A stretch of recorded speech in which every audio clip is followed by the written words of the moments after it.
Hello everyone, welcome back to our channel How to Tutorials. In today's video, we are going to see how you can change your language on Aramex app. Well, it is a quite simple process, so let's dive right into it. So the first thing that you have to do is open your Aramex app on your phone.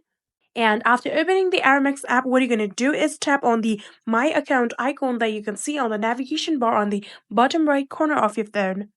So after tapping on it, there you will be able to see the option of languages. Tap on it.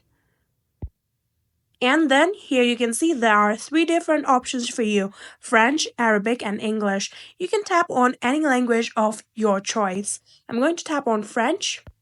And here you can see this will pop up, and all you have to do is tap on change in order to change it.